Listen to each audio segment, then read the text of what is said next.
ભરૂચ જિલ્લા પોલીસ દ્વારા હેલ્મેટ ડ્રાઈવનો પ્રારંભ કરી 31 સ્થળોએ પ્રથમ દિવસે ચેકિંગમાં 1152 હેલ્મેટ વિનાના ટુ વ્હીલર ચાલકોને ઝડપી 5.77 લાખ દંડ વસૂલ કરાયો।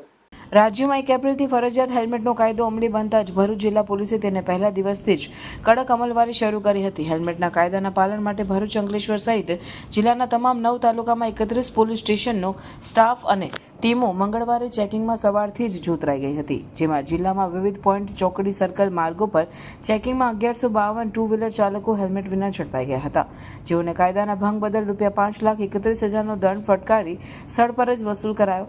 તો ઈ ચલણથી પણ હેલ્મેટ વિના ઝડપાયેલ 91 મોપેડ ચાલકોને ₹45,500ના ઈ મેમોમાં ફટકારવામાં આવ્યા હતા।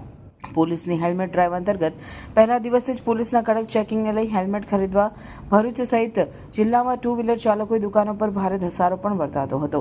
ભરૂચ જિલ્લામાં આગામી દિવસોમાં પણ હેલ્મેટ પહેરવું ફરજિયાત રહેશે, એ માટે પોલીસ દ્વારા તાકીદ કરવામાં આવી હતી।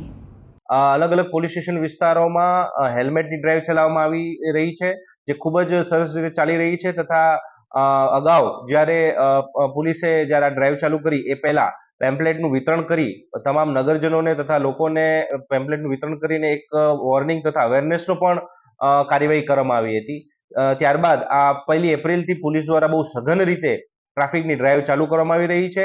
તમામ નગરજનોને અને લોકોને પોલીસ દ્વારા અપીલ છે કે હેલ્મેટનું પાલન કરવું, હેલ્મેટ પહેરવાનું નિયમનું પાલન કરવું તથા આપણા જે જીવ છે તેને અને એક્સિડન્ટમાં છે એમાં નુકસાન ન થાય શરીરને, તેને બચાવવા માટે પોલીસને આ ડ્રાઈવમાં સહયોગ આપવો। અન્યથા પોલીસ દ્વારા અત્યારે ખૂબ જ સઘન ડ્રાઈવ ચાલી રહી છે અને ₹500 સુધીનો દંડ પણ એમાં થઈ શકતો હોય છે।